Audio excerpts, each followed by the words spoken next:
Good morning, good afternoon, good evening, whatever time you find yourself watching this video. I pray that you have had a blessed day. We are back for day 12 of our Bible in a Year reading plan. My name is Ebony, and we are going to be reading from the NLT translation of the Bible today. Today we will be reading Genesis chapters 46 through 50, and we will complete the book of Genesis today. So give yourselves a hand if you have made it this far. You've made it to day 12, because at the end of this you will have read one book of the Bible all the way through.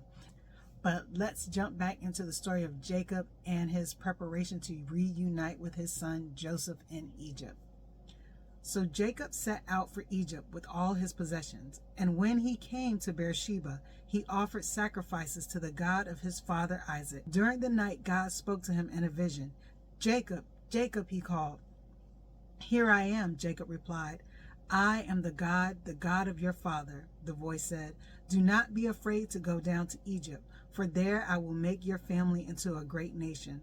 I will go with you down to Egypt, and I will bring you back again. You will die in Egypt, but Joseph will be with you to close your eyes." So Jacob left Beersheba, and his sons took him to Egypt. They carried him and their little ones and their wives in the wagons Pharaoh had provided for them. They also took all their livestock and all the personal belongings they had acquired in the land of Canaan. So Jacob and his entire family went to Egypt, sons and grandsons, daughters and granddaughters, all his descendants. These are the names of the descendants of Israel, the sons of Jacob, who went to Egypt. Reuben was Jacob's oldest son. The sons of Reuben were Hanok, Palu, Hezron, and Carmi. The sons of Simeon were Jemuel, Jamin, Ohad, Jachin, Zohar, and Shaul. Shaul's mother was a Canaanite woman. The sons of Levi were Gershon, Kohath, and Merari. The sons of Judah were Onan, Shelah, Perez, and Zerah, though and Onan had died in the land of Canaan. The sons of Perez were Hezron and Hamul. The sons of Ishkar were Tola, Puah, Jashub, and Shimron. The sons of Zebulun were Sered, Elon, and Jaleel. These were the sons of Leah and Jacob, who were born in Padan Aram, in addition to their daughter Dinah. The number of Jacob's descendants, male and female, through Leah was 33. The sons of Gad were Zephon, Hagi, Shuni, Esbon, Eri, Aradi, and Eli. The sons of Asher were Imnah, Ishva, Ishvi, and Beriah. Their sister was Sirah. Beriah's sons were Heber and Malkiel. These were the sons of Zilpah, the servant given to Leah by her father Laban. The number of Jacob's descendants through Zilpah was 16. The sons of Jacob's wife Rachel were Joseph and Benjamin. Joseph's sons, born in the land of Egypt, were Manasseh and Ephraim. Their mother was Asenath, daughter of Potipherah, the priest of On. Benjamin's sons were Bela, Becher, Ashbel, Jerah, Naaman, Ehi, Rosh, Mupin, Hupin, and Ard. These were the sons of Rachel and Jacob. The number of Jacob's descendants through Rachel was 14. The son of Dan was Hushim. The sons of Naphtali were Jaziel, Guni, Jazir, and Shilem. These were the sons of Bilhah, the servant given to Rachel by her father Laban. The number of Jacob's descendants through Bilhah was 7. The total number of Jacob's direct descendants who went with him to Egypt, not counting his sons' wives, was 66. In addition, Joseph had 2 sons who were born in Egypt. So altogether, there were 70 members of Jacob's family in the land of Egypt. As they neared their destination, Jacob sent Judah ahead to meet Joseph and get directions to the region of Goshen. And when they finally arrived there, Joseph prepared his chariot and traveled to Goshen to meet his father Jacob. When Joseph arrived, he embraced his father and wept, holding him for a long time. Finally, Jacob said to Joseph, "Now I am ready to die. since I have seen your face again and know you are still alive." And Joseph said to his brothers and to his father's entire family, "I will go to Pharaoh and tell him, 'My brothers and my father's entire family have come to me from the land of Canaan. These men are shepherds, and they raise livestock. They have brought with them their flocks and herds and everything they own.'" Then he said, "When Pharaoh calls for you and asks you about your occupation, you must tell him, 'We, your servants, have raised livestock all of our lives, as our ancestors have always done.' When you tell him this, he will let you live here in the region of Goshen, for the Egyptians despise shepherds." All right, so we see at the end of 46 the happy reunion of Jacob and Joseph, them finally laying eyes on each other and weeping. And I can only imagine that it was quite a joyous time for them to be reunited together. So in Genesis 47, it says, "Then Joseph went to see Pharaoh and told him, 'My father and my brothers have arrived from the land of Canaan. They have come with all their flocks and herds and possessions, and they are now in the region of Goshen.' Joseph took 5 of his brothers with him and presented them to Pharaoh. And Pharaoh asked the brothers, 'What is your occupation?' They replied, 'We, your servants, are shepherds, just like our ancestors. We have come to live here in Egypt for a while, for there is no pasture for our flocks in Canaan. The famine is very severe there, so please, we request permission to live in the region of Goshen.' Then Pharaoh said to Joseph, 'Now that your father and brothers have joined you here, choose any place in the entire land of Egypt for them to live. Give them the best land of Egypt. Let them live in the region of Goshen, and if any of them have special skills, put them in charge of my livestock too.' Then Joseph brought in his father Jacob and presented him to Pharaoh, and Jacob blessed Pharaoh. 'How old are you?' Pharaoh asked him. Jacob replied, 'I have traveled this earth for 130 hard years, but my life has been short compared to the lives of my ancestors.' Then Jacob blessed Pharaoh again before leaving his court. So Joseph assigned the best land of Egypt, the region of Ramses, to his father and his brothers. And he settled them there, just as Pharaoh had commanded. And Joseph provided food for his father and his brothers in amounts appropriate to the number of their dependents, including the smallest children. Meanwhile, the famine became so severe that all the food was used up, and people were starving throughout the lands of Egypt and Canaan. By selling grain to the people, Joseph eventually collected all the money in Egypt and Canaan, and he put the money in Pharaoh's treasury.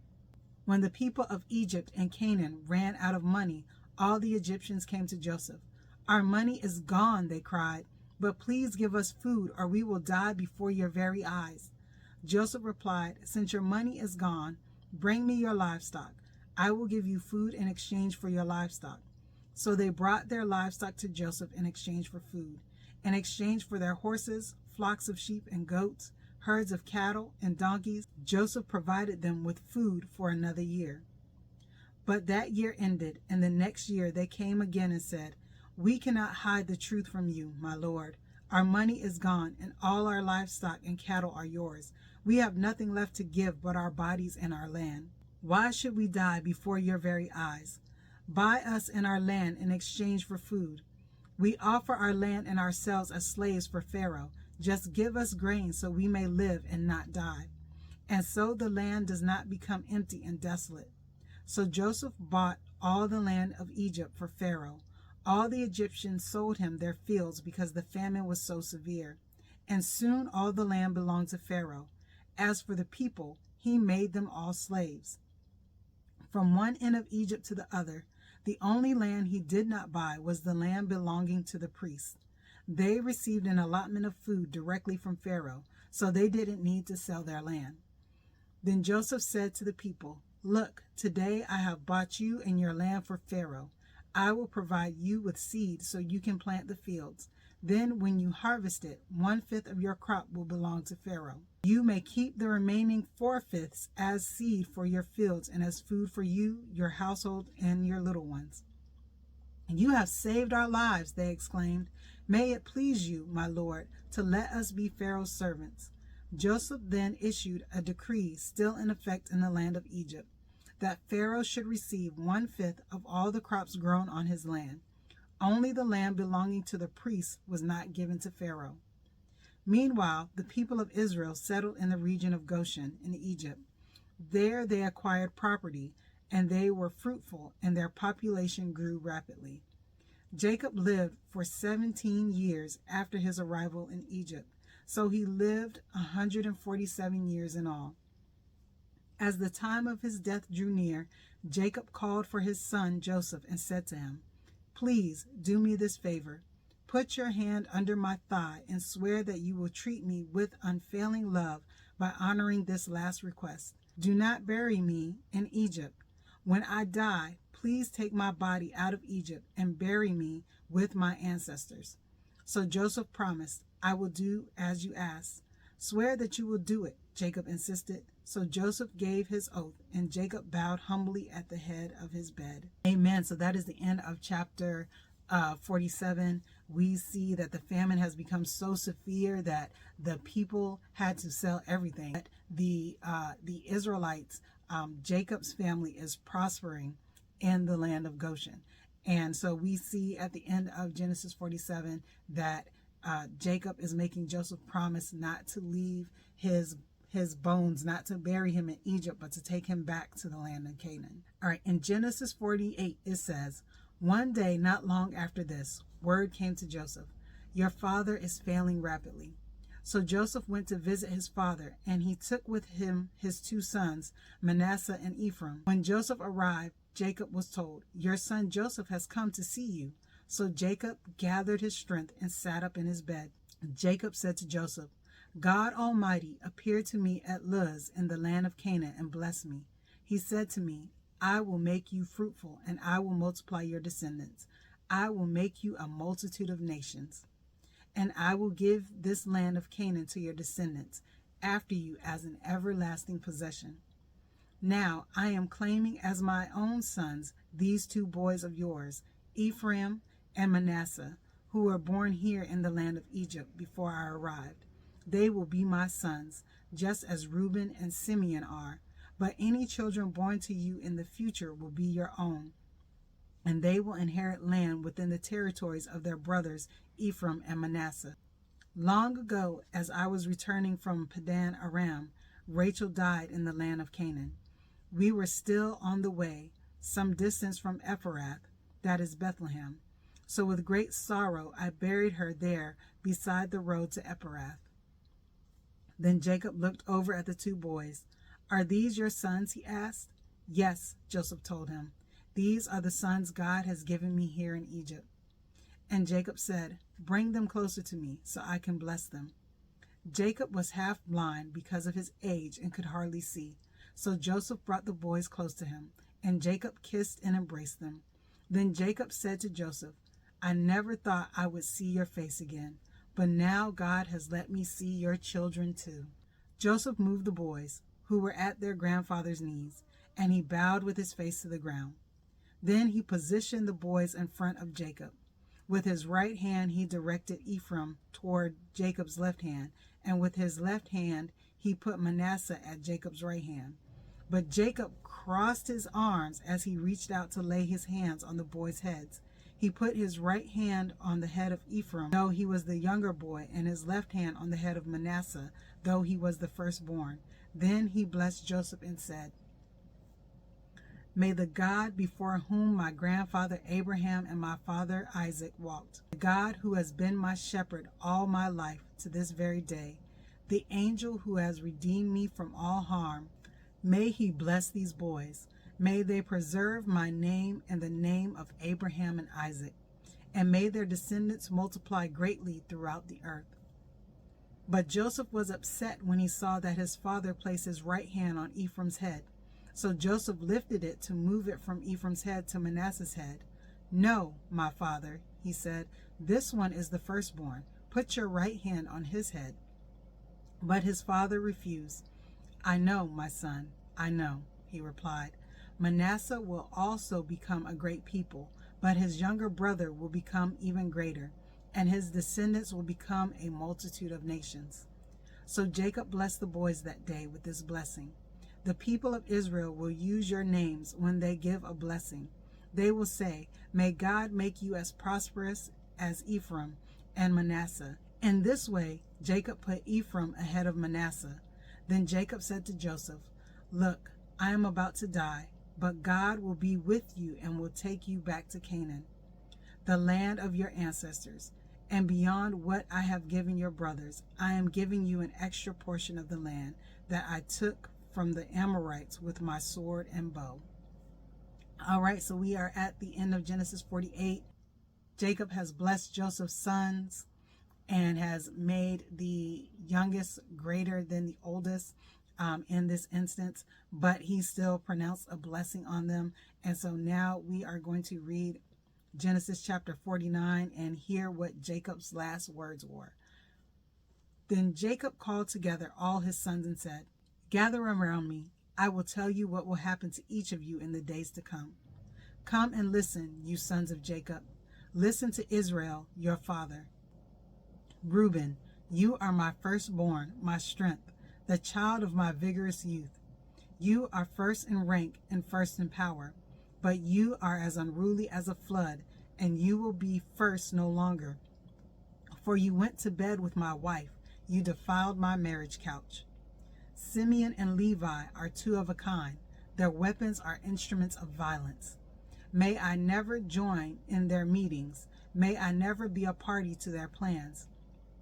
For in their anger they murdered men, and they crippled oxen just for sport. A curse on their anger, for it is fierce. A curse on their wrath, for it is cruel. I will scatter them among the descendants of Jacob. I will disperse them throughout Israel. Judah, your brothers will praise you.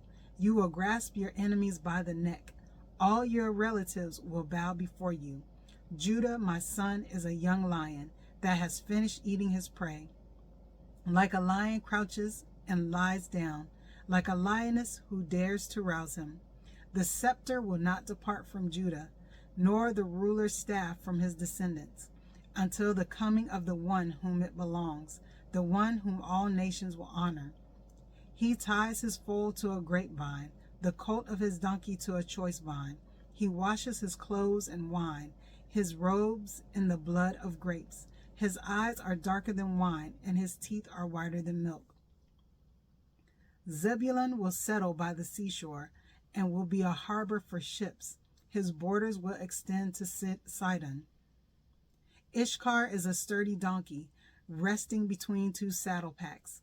When he sees how good the countryside is and how pleasant the land, he will bend his shoulder to the load and submit himself to hard labor. Dan will govern his people like any other tribe in Israel. Dan will be a snake beside the road, a poisonous viper along the path that bites the horse's hooves so its rider is thrown off. I trust in you for salvation, O Lord. Gad will be attacked by marauding bands, but he will attack them when they retreat. Asher will dine on rich foods and produce food fit for kings. Naphtali is a doe set free that bears beautiful fawns. Joseph is the foal of a wild donkey, the foal of a wild donkey at a spring, one of the wild donkeys on the ridge.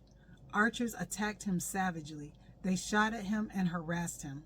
But his bow remained taut, and his arms were strengthened by the hands of the mighty one of Jacob, by the shepherd, the rock of Israel. May the God of your father help you.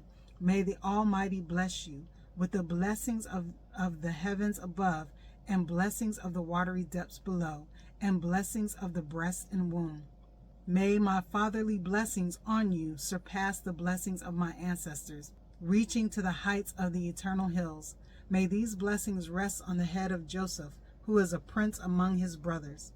Benjamin is a ravenous wolf, devouring his enemies in the morning and dividing his plunder in the evening. These are the 12 tribes of Israel, and this is what their father said as he told his sons goodbye. He blessed each one with an appropriate message. Then Jacob instructed them, "Soon I will die and join my ancestors. Bury me with my father and grandfather in the cave in the field of Ephron the Hittite. This is the cave in the field of Machpelah near Mamre in Canaan. that Abraham brought from Ephron the Hittite as a permanent burial site. There Abraham and his wife Sarah were buried. There Isaac and his wife Rebekah are buried. And there I buried Leah. It is the plot of land in the cave that my grandfather Abraham bought from the Hittites. When Jacob had finished this charge to his sons, he drew his feet into the bed, breathed his last, and joined his ancestors in death. All right, so Genesis 49 shows Jacob blessing his sons and ends with his death. And his instructions are to his sons for where he would like to be buried. Remember, Joseph promised not to bury him in Egypt, so they have to take him back to the land of Canaan. Genesis 50. Joseph threw himself on his father and wept over him and kissed him. Then Joseph told the physicians who served him to embalm his father's body, so Jacob was embalmed. The embalming process took the usual 40 days, and the Egyptians mourned his death for 70 days. When the period of mourning was over, Joseph approached Pharaoh's advisors and said, "Please do me this favor and speak to Pharaoh on my behalf. Tell him that my father made me swear an oath. He said to me, 'Listen, I am about to die. Take my body back to the land of Canaan and bury me in the tomb I prepared for myself. So please allow me to go and bury my father. After his burial, I will return without delay.'" Pharaoh agreed to Joseph's request. "Go and bury your father as he made you promise," he said. So Joseph went up to bury his father. He was accompanied by all of Pharaoh's officials, all the senior members of Pharaoh's household, and all the senior officers of Egypt. Joseph also took his entire household and his brothers and their household, but they left their little children and flocks and herds in the lands of Goshen. A great number of chariots and charioteers accompanied Joseph. When they arrived at the threshing floor of Atad, near the Jordan River, they held a very great and solemn memorial service, with a 7-day period of mourning for Joseph's father. The local residents, the Canaanites, watched the mourning at the threshing floor of Atad.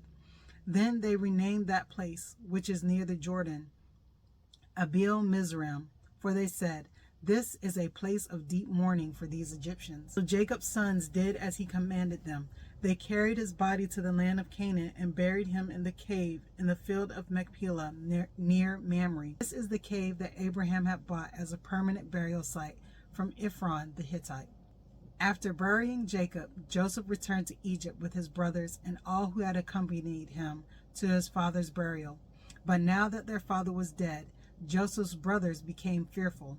"Now Joseph will show his anger and pay us back for all the wrong we did to him," they said.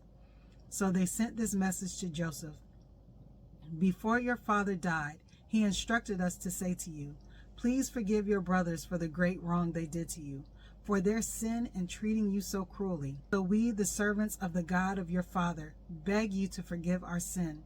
When Joseph received the message, he broke down and wept. Then his brothers came and threw themselves down before Joseph.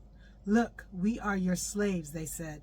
But Joseph replied, "Don't be afraid of me. Am I God, that I can punish you?